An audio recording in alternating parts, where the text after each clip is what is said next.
Hello everyone, કેમ છો? મારી ચેનલમાં આપ સૌનું સ્વાગત છે. ઉનાળાની સિઝન આવે સાથે અવનવા ચટપટા અથાણાની સિઝન આવે છે. ઉનાળાની સિઝનમાં જુદા જુદા અથાણા બનાવીને ખાવાની ખૂબ મજા આવે છે. આજે આપણે અહીં બનાવીશું ગુંદાનું એકદમ સ્વાદિષ્ટ અથાણું. તો પહેલાં આવા જ નવા રેસીપીના વિડીયો જોવા માટે મારી ચેનલને સબસ્ક્રાઈબ કરો અને બાજુમાં આવેલ બેલ આઇકન દબાવો, જેથી નવી રેસીપીના નોટિફિકેશન સૌથી પહેલાં તમને મળે. તો ચાલો બનાવવાનું શરૂ કરીએ. ગુંદાનું અથાણું બનાવવા માટે મેં અહીંયા 300 ગ્રામ ગુંદા, 2 કેરી લીધી છે, 100 ગ્રામ રાઈના કુરિયા, 50 ગ્રામ મેથીના કુરિયા, સ્વાદ પ્રમાણે મીઠું, 2 ચમચી લીલી વરિયાળી, 7 થી 8 લવિંગ, 15 થી 20 કાળા મરી, કાશ્મીરી મરચું 1 બાઉલ લીધું છે જે જરૂર પ્રમાણે વાપરીશું, અને હિંગ. સૌથી પહેલાં આપણે અહીંયા ગુંદાને સાફ કરી લેવાના છે. તો એની ઉપર જે ડાળખી અને કેપ જેવો ભાગ હોય છે એ આવી રીતે હાથથી અલગ કરી લઈશું. ત્યારબાદ આપણે હવે એને દસ્તાની મદદથી આવી રીતે હળવા હાથે એના ઉપર ટકોર કરતાં એમાંથી વચ્ચે તિરાડ પડી જાય છે અને ચપ્પાની મદદથી હળવેથી એમાં ઠળિયો કાઢી લઈશું. આવી રીતે બધા જ ઠળિયા બહુ સરળતાથી નીકળી જાય છે. આમાં ચપ્પાને પણ મીઠાવાળું કરવાની જરૂર નથી પડતી. તો અહીં મેં બધા જ ગુંદાના ઠળિયા નીકાળી લીધા છે. તમે જોઈ શકો છો કે કેવું સરળતાથી નીકળી ગયા છે. હવે આપણે બધા જ ગુંદાને હળદર અને મીઠામાં કોટ કરવાના છે, જેથી તેમાં રહેલી ચીકાશ થોડી ઓછી થઈ જાય. તેના માટે મેં 2 થી 3 ચમચી હળદર લીધી છે અને 2 ચમચી મીઠું લીધું છે અને બરાબર મિક્સ કરી લીધું છે.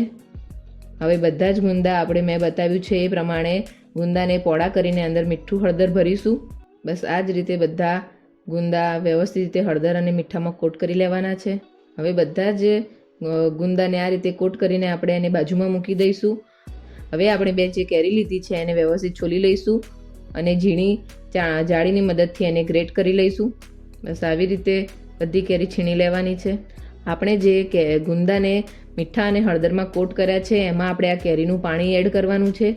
એટલા માટે પહેલાં આપણે આ કેરી છીણી લઈશું અને એના ઉપર હળદર અને મીઠું જે મિક્સ કર્યું હતું એ 1-2 ચમચી જેટલું એડ કરી મિક્સ કરી અને થોડીવાર બાજુમાં મૂકી દઈશું, જેથી કરીને કેરીમાં રહેલું બધું પાણી છૂટું પડી જાય.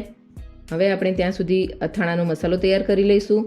તો હવે જે 100 ગ્રામ રાઈના કુરિયા લીધા છે એને મિક્સરમાં આપણે બંધ ચાલુ કરીને થોડા એકદમ પાવડર જેવા ના થઈ જાય એ રીતે ક્રશ કરવાના છે. અને આવી રીતે પહોળી ડીશ કે થાળીમાં મેં બતાવ્યું છે એવી રીતે પોળું કરી લઈશું. સેમ આ પદ્ધતિથી મેથીના કુરિયા પણ અધકચરા ક્રશ કરીને આપણે થાળીમાં પોળા કરી લઈશું અને વરિયાળી પણ અધકચરી ક્રશ કરીને આવી રીતે મૂકી દઈશું. ત્યારબાદ આપણે 1 ચમચી જેટલી હિંગ વચ્ચે સેન્ટરમાં મૂકીશું. તેની જોડે લવિંગ અને મરી જે આપણે લીધા હતા એ મૂકી દઈશું. હવે આ અચાર મસાલાનો વઘાર કરવા માટે મેં અહીંયા સિંગ તેલ લીધું છે. તમે સરસિયાનું તેલ પણ વાપરી શકો છો. હવે તે બરાબર રીતે ગરમ કરી લઈશું અને સેન્ટરમાં જે આપણે હિંગ મૂકી છે તેના ઉપર જ તેલને એડ કરીશું અને તરત જ લીડથી કવર કરી લઈશું, જેથી કરીને હિંગ, લવિંગ અને મરીની જે સુગંધ છે એ બધા મસાલામાં સારી રીતે બેસી જાય. 5-1 મિનિટ આ રીતે કવર રાખ્યા પછી હવે એને ખોલીને બધો મસાલો બરાબર મિક્સ કરી લઈશું. આ સ્ટેજ ઉપર આપણે આમાં મીઠું કે કાશ્મીરી લાલ મરચું એડ નહીં કરીએ, કેમ કે આપણે તેલ ગરમ હોવાથી અત્યારે મસાલો ગરમ છે અને જો ગરમ મસાલામાં મીઠું એડ કરીશું તો મીઠાનું પાણી વળી જશે. એટલા માટે અત્યારે આપણે મીઠું એડ નથી કરતા. બરાબર મિક્સ કરીને આ મસાલાને આપણે સાઈડમાં મૂકી દઈશું.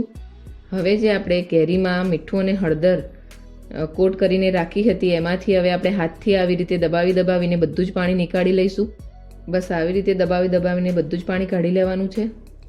હવે જે આ કેરીનું પાણી બચ્યું છે એ આપણે જે ગુંદા તૈયાર કર્યા હતા હળદર અને મીઠું કોટ કરીને એમાં એડ કરી લઈશું, કેમ કે ગુંદાને આ રીતે ખાટા પાણીમાં કોટ કરવાથી ગુંદા એકદમ સોફ્ટ બને છે. બસ આ રીતે કેરીનું પાણી એડ કરીને આપણે બરાબર ગુંદા મિક્સ કરી લઈશું. હવે એને ઢાંકણ ઢાંકીને આપણે 6 થી 7 કલાક માટે એક બાજુ મૂકી દઈશું અને વચ્ચે એને હલાવતા જઈશું. હવે અહીં તૈયાર કરેલો આપણો અચાર મસાલો ઠંડો થઈ ગયો છે. તો એમાં આપણે કાશ્મીરી મરચું અને મીઠું એડ કરી લઈશું. તો પહેલાં હું જરૂર પ્રમાણે કાશ્મીરી મરચું એડ કરીશ અને જરૂર પ્રમાણે જ મીઠું એડ કરીશ. મીઠું અહીંયા ખાસ ધ્યાન રાખીને એડ કરવાનું છે, કારણ કે ગુંદા આપણે ઓલરેડી મીઠા અને હળદરમાં કોટ કરેલા છે. તો જો મીઠું વધારે પડશે તો આપણું અથાણું ખારું થઈ જશે. બસ હવે બરાબર મિક્સ કરી લઈશું. અહીં મને મરચું ઓછું લાગ્યું હોવાથી હું કાશ્મીરી મરચું જે બચ્યું હતું બધું એડ કરી દીધું છે. મરચું એડ કર્યા પછી તમે મસાલો ટેસ્ટ કરી શકો છો. તો મીઠું વધારે છે કે ઓછું તમને ખ્યાલ આવે. અહીં મેં ટેસ્ટ કર્યો જ હતું તો મારું મીઠું એકદમ પ્રમાણસર હતું, એટલે મારે મીઠું ફરીથી એડ કરવાની જરૂર નહોતી પડી. હવે આપણો અચાર મસાલો અહીંયા તૈયાર છે. આ મસાલો તમે કોઈ પણ અથાણામાં વાપરી શકો છો. હવે આ મસાલાને પણ આપણે 5 થી 6 કલાક માટે બાજુમાં મૂકી દઈશું, જેથી બધા મસાલા સારી રીતે મિક્સ થઈ જાય. હવે 5 થી 6 કલાક થઈ ગયા છે. હવે ગુંદાને આપણે મેં અહીંયા બતાવ્યા છે એ પ્રમાણે આવી રીતે જાળીમાં ઊંધા કરીને મૂકીશું, જેથી એમાંથી જે બધું પાણી છે એ નીતરી જાય. હવે આપણું આ જે પાણી બચ્યું છે એ આપણે ફેંકવાનું નથી. એ આપણે એ પાણીમાં ચણા મેથીનું અથાણું બનાવવાનું છે, જેની રેસીપી હું તમને શેર કરીશ. હવે 5 થી 6 મિનિટમાં બધા ગુંદા વ્યવસ્થિત રીતે નીતરીને તૈયાર થઈ જશે. હવે આપણે જે કેરીમાંથી પાણી નીકાળીને તૈયાર કરી હતી એ કેરી આ મસાલામાં મિક્સ કરવાની છે. તો અહીંયા મસાલો મને થોડો વધારે લાગતો હતો, તો મેં અહીંયા પહેલાં એને સાઈડમાં નીકાળી લીધો હતો થોડો. હવે આ કેરી બરાબર મિક્સ કરી લઈશ. હવે આપણે ગુંદામાં આ રીતે મેં બતાવ્યું છે એ પ્રમાણે મસાલો ભરી લઈશું. ગુંદા ભરતી વખતે જો તમને ગુંદામાં પાણી છે એવું લાગે તો તમે એને નિતારી શકો છો. બસ આવી જ રીતે બધા ગુંદા ભરીને તૈયાર કરી લેવાના છે. બસ તો અહીંયા મારા બધા જ ગુંદા ભરીને તૈયાર થઈ ગયા છે. હવે મારે મસાલો જે બચ્યો છે ઓછો બચ્યો છે, તો મેં જે પહેલાં સાઈડમાં મસાલો નીકાળ્યો હતો એ મસાલો હું થોડો લઈને ફરીથી મિક્સ કરી લઈશ, કેમ કે અથાણા સાથે આ મસાલો હોય તો વધારે ટેસ્ટી લાગે છે. બસ હવે એક કાચના બરણીમાં આપણે આ અથાણું ભરવાનું છે, તો એને કેવી રીતે ભરીશું એ હું બતાવી લઈશ. તો સૌથી પહેલાં આપણે નીચે મસાલાનું એક લેયર કરીશું, એના ઉપર થોડા ગુંદા મૂકીશું, ફરીથી આપણે ઉપર બીજો મસાલો એડ કરીશું, ફરીથી એના ઉપર ગુંદા એડ કરીશું. એ કરતાં કરતાં આપણે બધા જ ગુંદા કાચની બરણીમાં એડ કરી લઈશું. હવે એમાં તેલ એડ કરીશું. જો તમે સરસ્યું તેલ વાપરો તો એને બરાબર ગરમ કરીને ઠંડુ કરીને એડ કરવાનું. અહીં મેં કમ્પ્લીટલી સિંગ તેલ જ વાપર્યું છે અને આ રીતે દબાવીને આપણે ભરવાનું છે. અને અહીં મેં બતાવ્યું એમ ગુંદા ઉપર તેલ રહે એ પ્રમાણે હોવું જોઈએ, નહીંતર તો ગુંદા ઉપર ફૂગ લાગી જવાની બીક રહે છે. આ અથાણું તેલમાં ડૂબેલું જ હોવું જોઈએ. તો બસ અહીંયા આપણું અથાણું તૈયાર છે અને ખાવા માટે 7 થી 8 દિવસ પછી તમે એનો ઉપયોગ કરી શકો છો.